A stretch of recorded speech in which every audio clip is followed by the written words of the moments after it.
ನಮಸ್ಕಾರ ಸ್ನೇಹಿತರೆ, ಮಾಹಿತಿ ಕನ್ನಡ ಯೂಟ್ಯೂಬ್ ಚಾನಲ್ನ ಮತ್ತೊಂದು ವಿಡಿಯೋಗೆ ಸ್ವಾಗತ.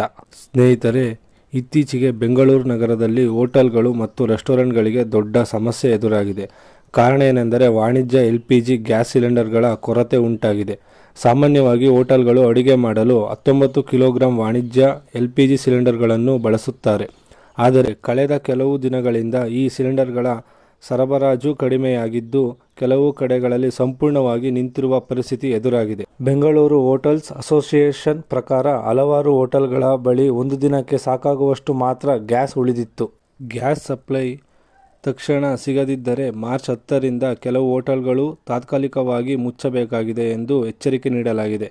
ಈ ಸಮಸ್ಯೆಯಿಂದ ಪರಿಣಾಮ ಬೀರುವವರು ವಿದ್ಯಾರ್ಥಿಗಳು, ಹಾಸ್ಟೆಲ್ ಮತ್ತು PGಗಳಲ್ಲಿ ಇರುವವರು, ಉದ್ಯೋಗಿಗಳು, ದಿನಗೂಲಿ ಕಾರ್ಮಿಕರು, ಆಸ್ಪತ್ರೆಗಳು. ನಗರಗಳಲ್ಲಿ ಸಾವಿರಾರು ಜನರು ದಿನನಿತ್ಯ ಹೋಟೆಲ್ ಊಟದ ಮೇಲೆ ಅವಲಂಬಿತರಾಗಿರುವುದರಿಂದ ಇದು ದೊಡ್ಡ ಸಮಸ್ಯೆಯಾಗಿ ಈ LPG ಕೊರತೆಯ ಕಾರಣ ಕೇವಲ ಸ್ಥಳೀಯ ಸಮಸ್ಯೆ ಅಲ್ಲ, ಇದರ ಹಿಂದೆ ಅಂತಾರಾಷ್ಟ್ರೀಯ ರಾಜಕೀಯ ಮತ್ತು ಇಂಧನ ಸರಬರಾಜಿನ ಸಮಸ್ಯೆ ಇದೆ. ಮಧ್ಯಪ್ರಾಚ್ಯದಲ್ಲಿ ನಡೆಯುತ್ತಿರುವ ಯುದ್ಧ ಮತ್ತು ರಾಜಕೀಯ ಉದ್ವಿಗ್ನತೆಯಿಂದ ಜಾಗತಿಕ ಇಂಧನ ಸರಬರಾಜು ಸರಪಳಿ ಮೇಲೆ ಪರಿಣಾಮ ಬಿದ್ದಿದೆ. ವಿಶೇಷವಾಗಿ ಸ್ಟ್ರೈಟ್ ಆಫ್ ಹಾರ್ಮಜ್ ಎಂಬ ಸಮುದ್ರದ ಮೂಲಕ ಬಹಳಷ್ಟು ತೈಲ ಮತ್ತು LPG ಸಾಗುತ್ತದೆ. ಈ ಪ್ರದೇಶದಲ್ಲಿ ಉದ್ವಿಗ್ನತೆ ಹೆಚ್ಚಾದಾಗ ಹಡಗು ಸಂಚಾರ ನಿಧಾನವಾಗುತ್ತದೆ, ಇಂಧನ ಸಾಗಾಣಿಕೆ ತಡವಾಗುತ್ತದೆ. ಇದರಿಂದ ಭಾರತಕ್ಕೆ ಬರುತ್ತಿರುವ LPG ಸಪ್ಲೈ ಮೇಲೆ ಪರಿಣಾಮ ಬೀಳುತ್ತದೆ. ಭಾರತ LPG ಎಕ್ಸ್ಪೋರ್ಟ್ ಮೇಲೆ ಹೆಚ್ಚು ಅವಲಂಬಿತವಾಗಿದೆ. ಭಾರತ ತನ್ನ LPG ಅಗತ್ಯದ ದೊಡ್ಡ ಭಾಗವನ್ನು ವಿದೇಶಗಳಿಂದ ಎಕ್ಸ್ಪೋರ್ಟ್ ಮಾಡಿಕೊಳ್ಳುತ್ತದೆ. ಸುಮಾರು 60%ಕ್ಕಿಂತ ಹೆಚ್ಚು LPGಯನ್ನು ಭಾರತ ಎಕ್ಸ್ಪೋರ್ಟ್ ಮಾಡಿಕೊಳ್ಳುತ್ತದೆ. ಮುಖ್ಯವಾಗಿ ಈ ಗ್ಯಾಸನ್ನು ಸೌದಿ ಅರೇಬಿಯಾ, ಕತಾರ್, UAE ಇತರ ದೇಶಗಳಿಂದ ಎಕ್ಸ್ಪೋರ್ಟ್ ಮಾಡಿಕೊಳ್ಳುತ್ತದೆ. ಈ ದೇಶಗಳಿಂದ ಸಪ್ಲೈ ಕಡಿಮೆಯಾದಾಗ ಭಾರತದ ನಗರಗಳಲ್ಲಿ ತಕ್ಷಣ ಪರಿಣಾಮ ಬೀರುತ್ತದೆ. ಸರ್ಕಾರ ಒಂದು ಪ್ರಮುಖ ನಿರ್ಧಾರ ತೆಗೆದುಕೊಂಡಿದೆ.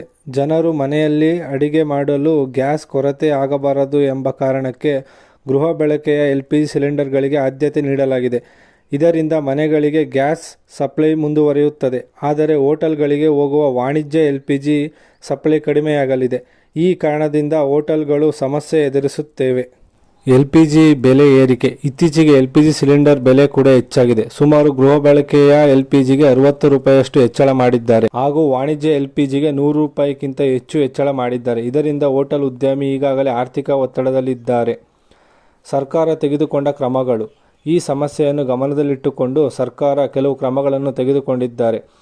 LPG ಉತ್ಪಾದನೆ ಹೆಚ್ಚಿಸಲು ಸೂಚನೆ. ಭಾರತದಲ್ಲಿ ಸುಮಾರು 87% ಮನೆಗಳು LPG ಬಳಸಿ ಅಡುಗೆ ಮಾಡುತ್ತಿವೆ. ಆದ್ದರಿಂದ ಮನೆಗಳಿಗೆ ಗ್ಯಾಸ್ ಕೊರತೆ ಆಗದಂತೆ ಸರ್ಕಾರ ಮೊದಲ ಆದ್ಯತೆ ನೀಡಿದೆ. ಕರ್ನಾಟಕದ ಸರ್ಕಾರದ ಮನವಿ. ಕರ್ನಾಟಕದ ಮುಖ್ಯಮಂತ್ರಿ ಸಿದ್ದರಾಮಯ್ಯ ಅವರು ಕೇಂದ್ರದ ಪೆಟ್ರೋಲಿಯಂ ಸಚಿವರಿಗೆ ಪತ್ರ ಬರೆದು ಬೆಂಗಳೂರು ಹೋಟೆಲ್ಗಳಿಗೆ ತಕ್ಷಣ LPG ಸರಬರಾಜು ಪುನರಾರಂಭ ಮಾಡಬೇಕು ಎಂಬ ಮನವಿ ಮಾಡಿದ್ದಾರೆ. ಹೀಗಾಗಿ ಸ್ನೇಹಿತರೆ, ಬೆಂಗಳೂರು ಹೋಟೆಲ್ಗಳಲ್ಲಿ ಕಾಣುತ್ತಿರುವ ಈ LPG ಸಮಸ್ಯೆ ಕೇವಲ ಸ್ಥಳೀಯ ಸಮಸ್ಯೆ ಅಲ್ಲ, ಇದು ಜಾಗತಿಕ ಇಂಧನ ಸಪ್ಲೈ ಮತ್ತು ರಾಜಕೀಯ ಪರಿಸ್ಥಿತಿಯ ಪರಿಣಾಮ. ಭಾರತ LPG ಎಕ್ಸ್ಪೋರ್ಟ್ ಮೇಲೆ ಹೆಚ್ಚು ಅವಲಂಬಿತವಾಗಿರುವುದರಿಂದ ಜಗತ್ತಿನ ಯಾವುದೇ ಉದ್ವಿಗ್ನತೆ ನಮ್ಮ ದಿನನಿತ್ಯದ ಜೀವನಕ್ಕೆ ಪರಿಣಾಮ ಬೀರುತ್ತದೆ. ಮುಂದಿನ ದಿನಗಳಲ್ಲಿ ಸರ್ಕಾರ ಮತ್ತು ತೈಲ ಕಂಪನಿಗಳು ಯಾವ ರೀತಿಯಲ್ಲಿ ಸಪ್ಲೈ ಸ್ಥಿರಗೊಳಿಸುತ್ತವೆ ಎಂಬುದನ್ನು ನೋಡಬೇಕಾಗಿದೆ. ಇಂತಹ ಮಾಹಿತಿಗಳನ್ನು ತಿಳಿದುಕೊಳ್ಳಲು ನಮ್ಮ ಚಾನಲ್ನನ್ನು ಸಬ್ಸ್ಕ್ರೈಬ್ ಮಾಡಿ ಮತ್ತು ಈ ವಿಡಿಯೋವನ್ನು ನಿಮ್ಮ ಸ್ನೇಹಿತರ ಜೊತೆಗೆ ಶೇರ್ ಮಾಡಿ. ಜೈ ಹಿಂದ್, ಜೈ ಕರ್ನಾಟಕ ಮಾತೆ.